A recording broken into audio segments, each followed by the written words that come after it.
Hello everybody, my name is Jeremie Bouge and I work for Siemens Energy. My topic will be two things. The first, I'm going to present you our portfolio, our innovation portfolio of 4 digital twins family for enabling a profitable and decarbonized operation. And second, the profit of, or the profit potential of energy management system.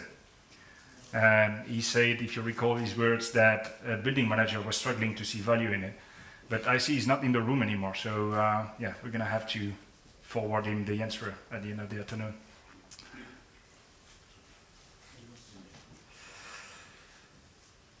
Digital twins. I'm sure all of you have heard at least, I would say, 4 to 5 different definitions of it. And therefore, let's adhere to one definition for today. So we are going to define digital twins as having 4 elements. The physical assets, of course, the digital representation of these assets, which, by the way, is not only a 3D picture as you see in the video games, but in that case, we're speaking about a digital representation of the behavior of the system, hence of the process, right? It means that the twin, when given an input, reacts and produces an output.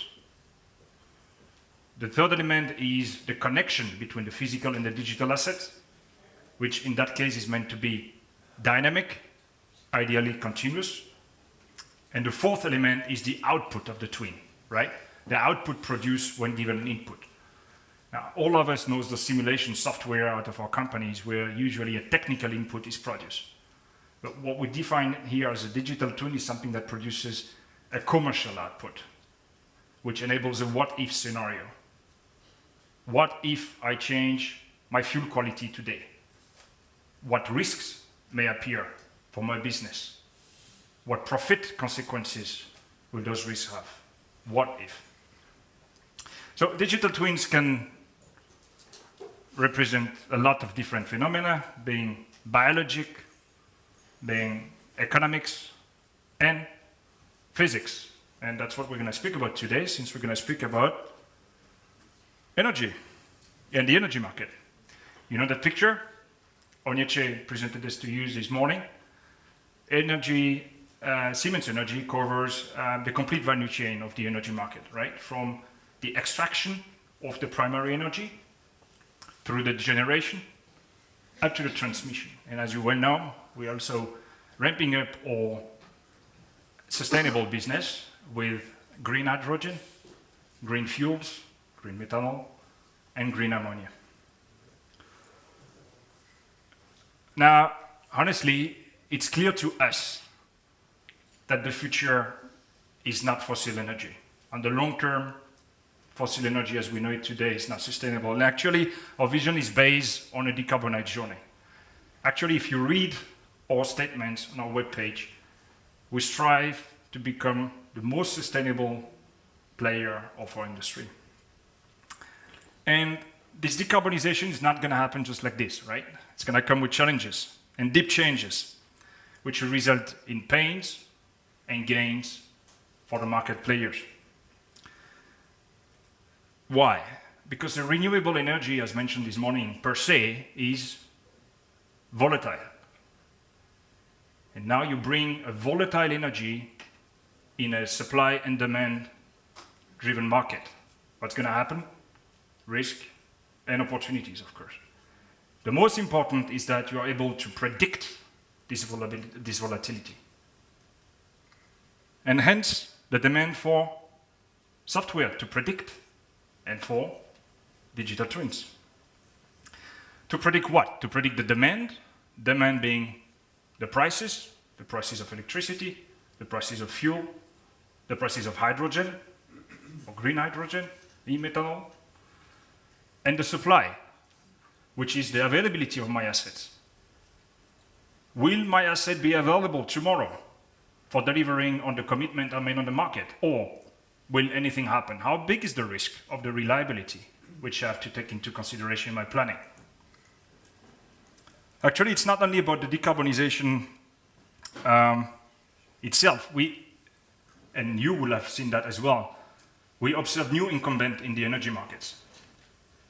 Investor companies, for example, without much domain know-how, those companies are likely to need not only a prediction, they're probably going to need as well a prescription. What is the risk, and what do you have to do, or what do I advise you to do, me as a digital twin, to mitigate it? Hence the words predictive, prescriptive twins.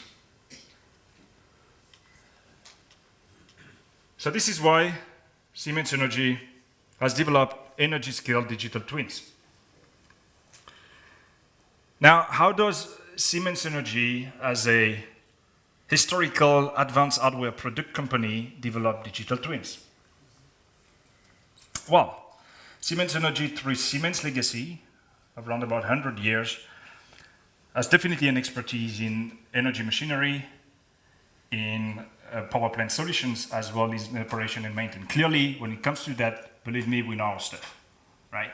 When it comes to data, we have a lot of data which we've been able to gather on our own OEM fleet, as well as third-party equipment. We know our stuff there as well.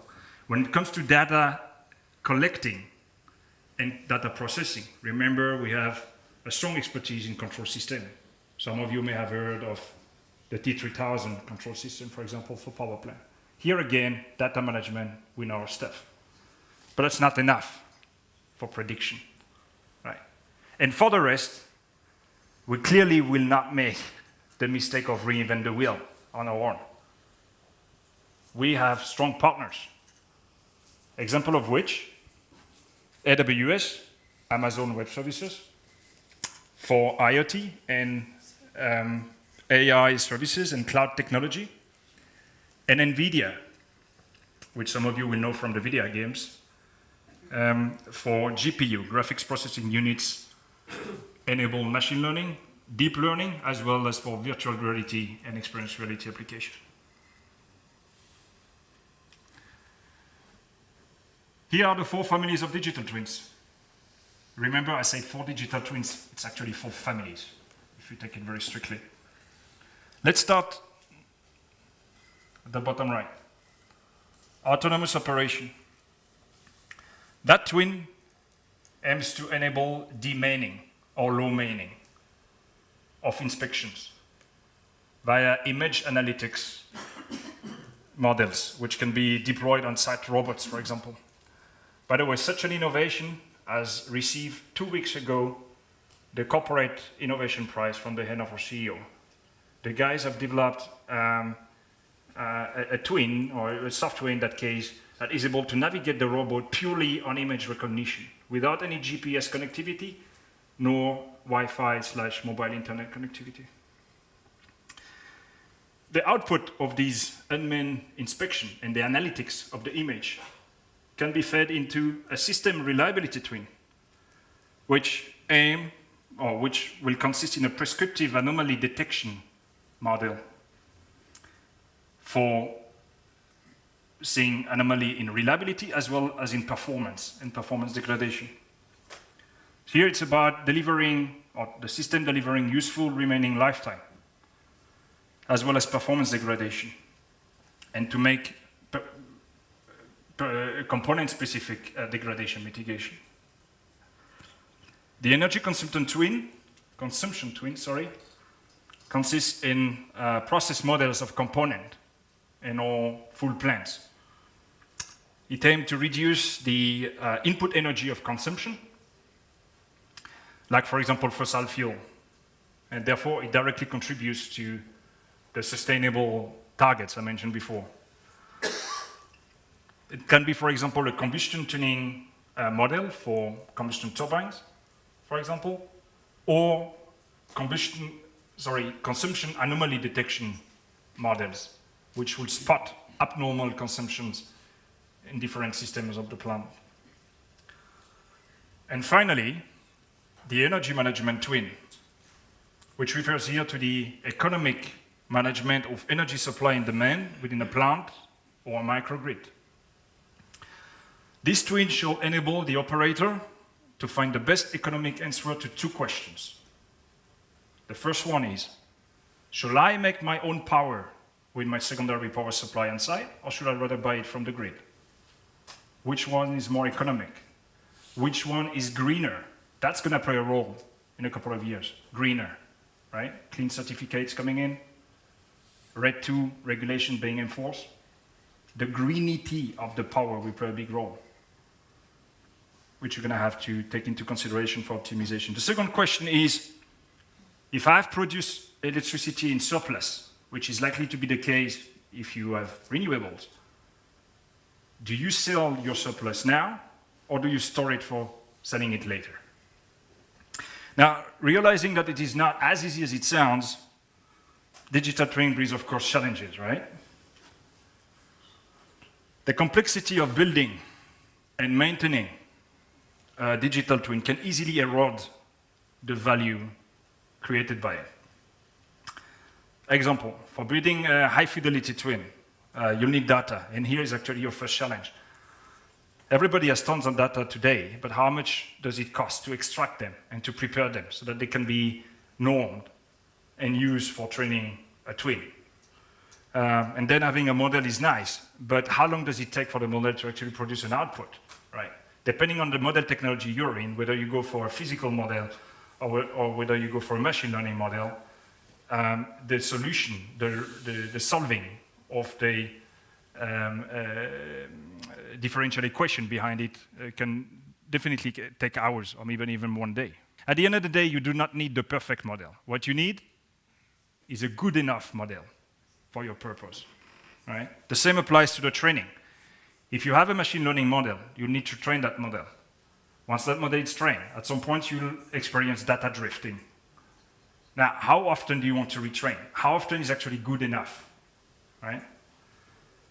And then building model is good, but how much do you want to ensure that those models communicate with each other, right? And I'm speaking here about the system of systems vision, right? Where the output of a model is actually communicated through the full model landscape in order to give an aggregated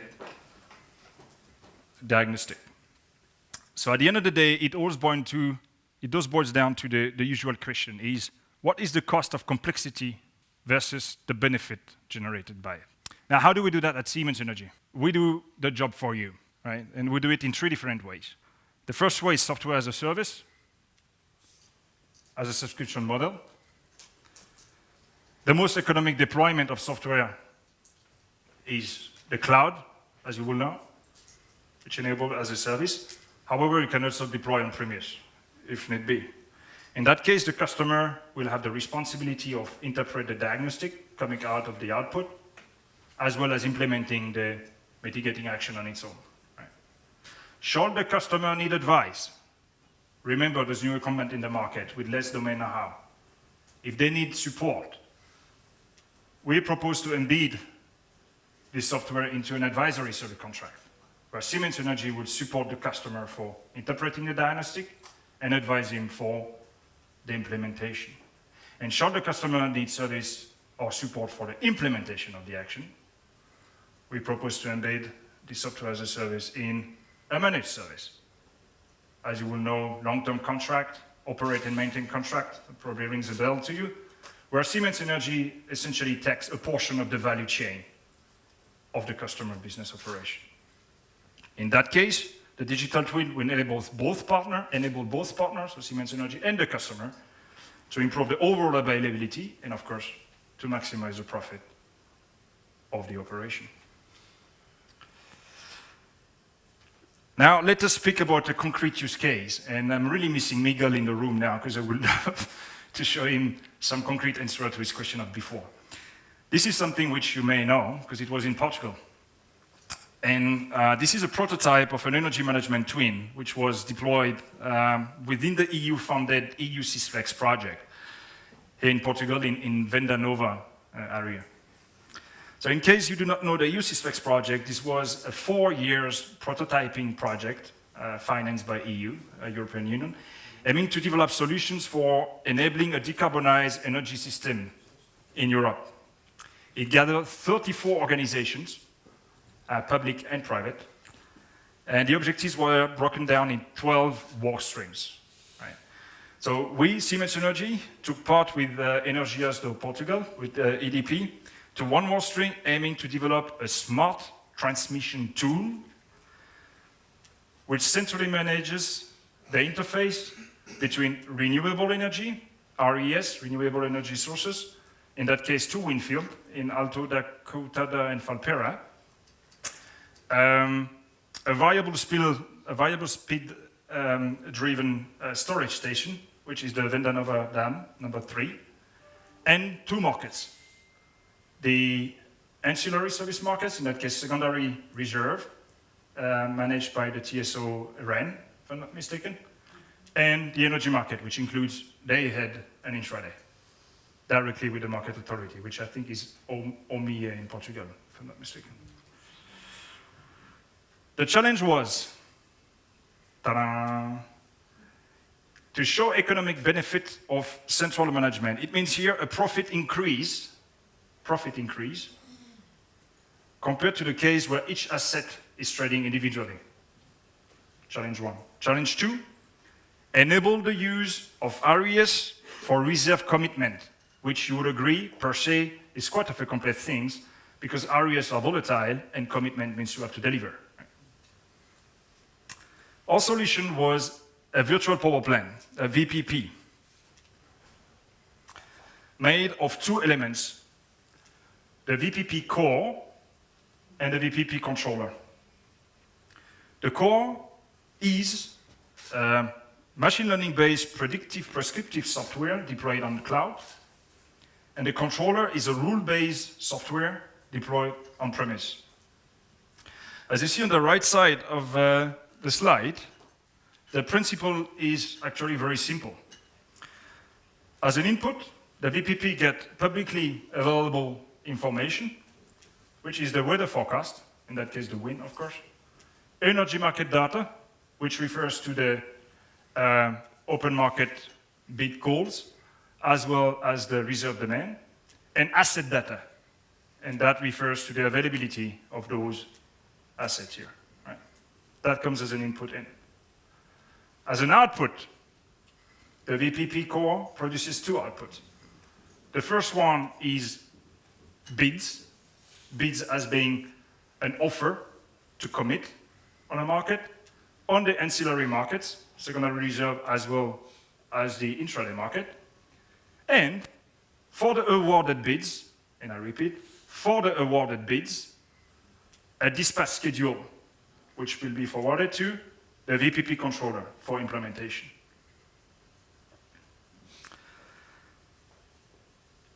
Out of this dispatch schedule, the VPP controller will compile set points, which will then be sent to the assets for controlling them.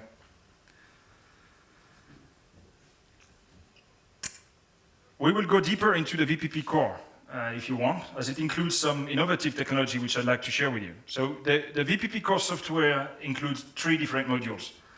The power price forecasting modules, which, as the name says, aims to forecast the price of energy, as well as the RES power forecasting module. Here it's about how much capacity do I have available. Based on the weather forecast and based on the models of my asset, I'm able to forecast how much capacity I'm going to have available for making my bids. And the third module is the dispatch optimizer, which role is to make bids on the reserve and energy market on the basis of the forecasted information, of course, with the goal of maximizing the profit as much as possible. So as this might be a bit blurry, I propose to review each module individually. Let's start with the first one. This slide actually presents both the price and the RES available power forecasting module. And why did I put them together? It's because they are using the same model technology. In that case, a machine learning technology called recurrent neural network. Recurrent neural networks are good for predicting sequences or time series. Essentially, when you train a recurrent neural network with a known sequence of historical data, and if you give that neural network the actual point of that data today, the recurrent neural network will be able to predict the sequence from that point on for the same duration, which obviously fits perfectly to our use case here, as we need to predict the prices and the prices evolution, as well as the available power.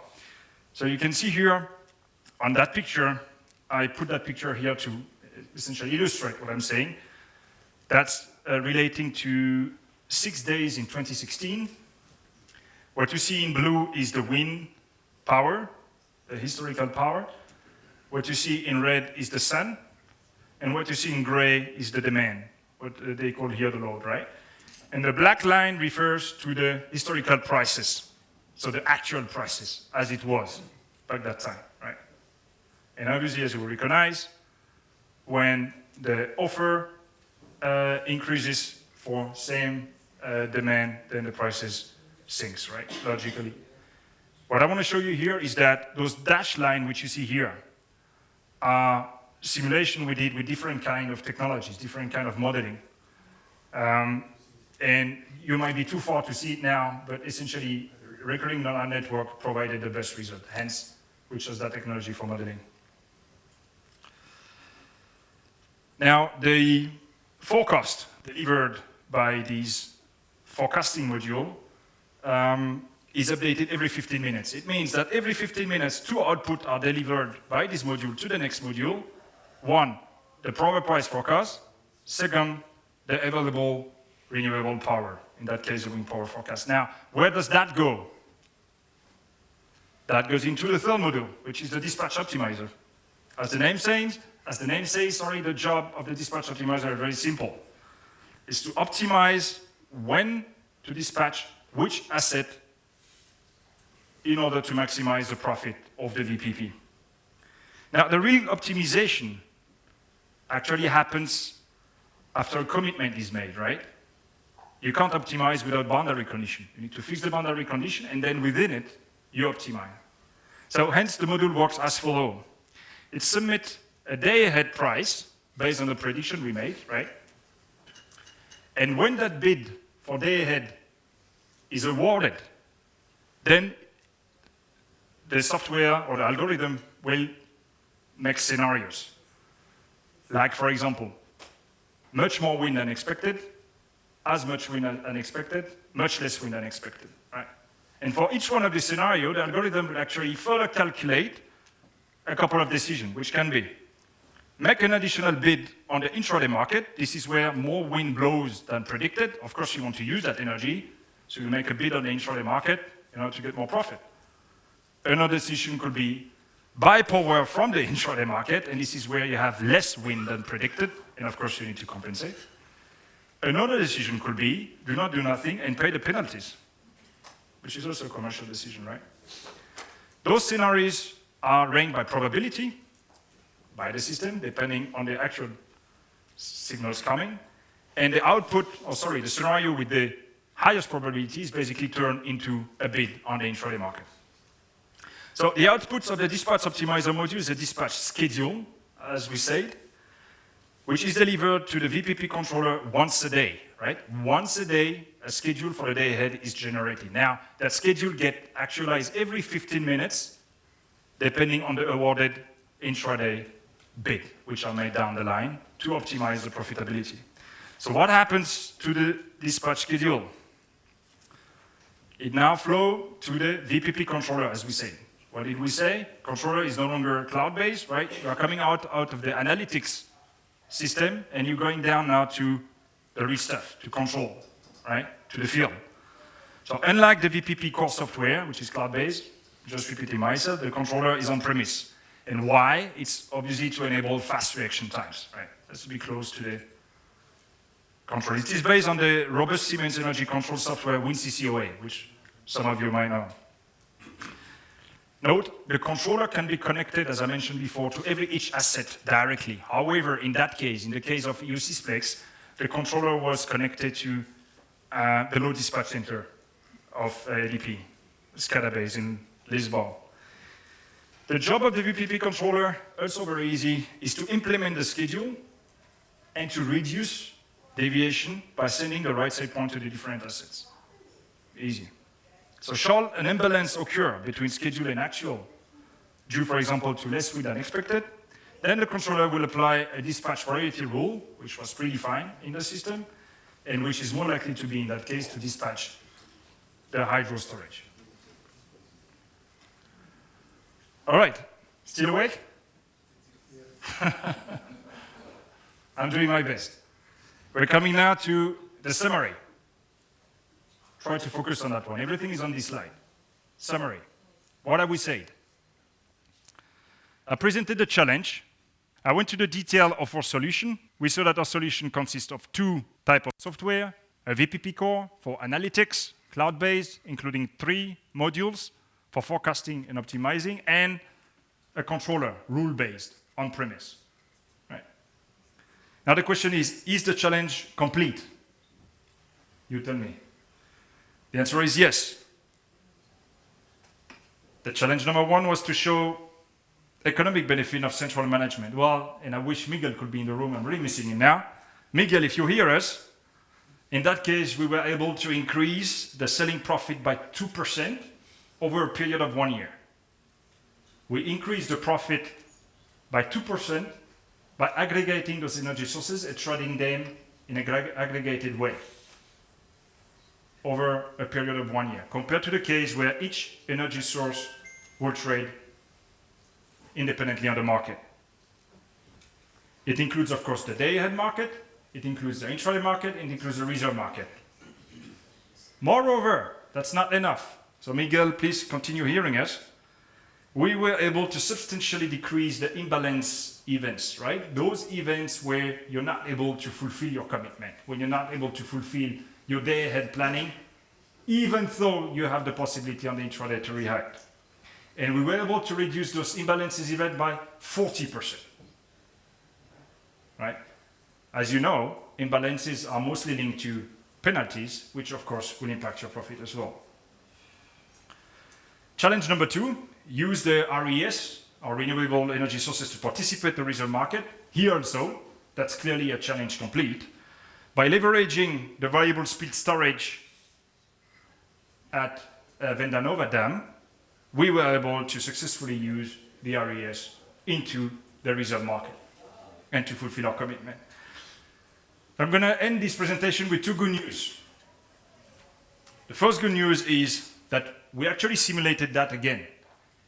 And we simulated it for the case where those 2 modules here will deliver a perfect forecast, right? Of course, we did that with historical data.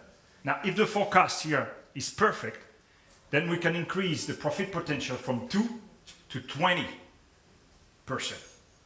What does it say to us? It means this is where you want to focus, right? The prediction is the key to the Eldorado. The second one is that the dispatch optimizer was released for commercialization last week, and that we will therefore start contacting our market player to propose our service. Thank you very much for your attention, ladies and gentlemen. I hope I kept you awake.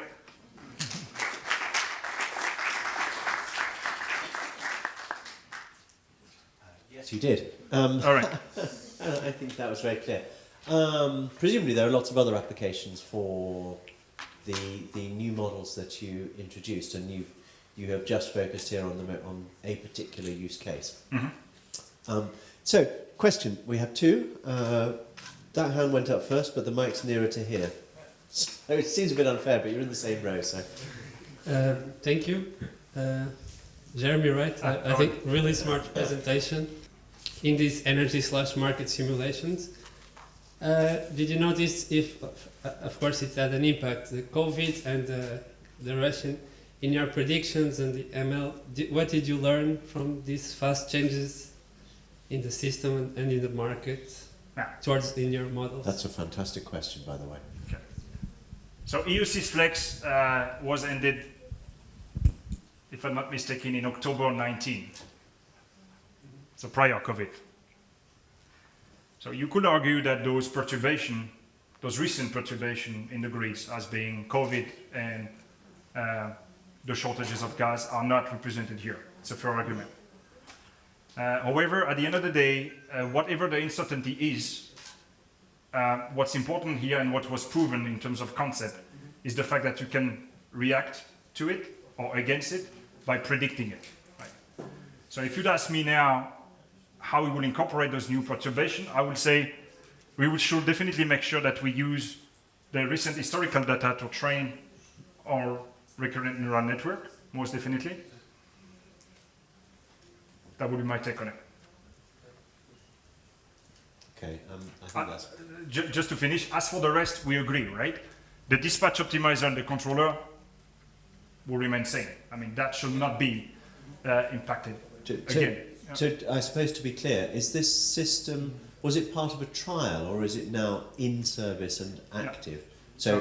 So you said 2019, does that mean what you're doing is reporting results of the activity rather than talking about what it's doing today?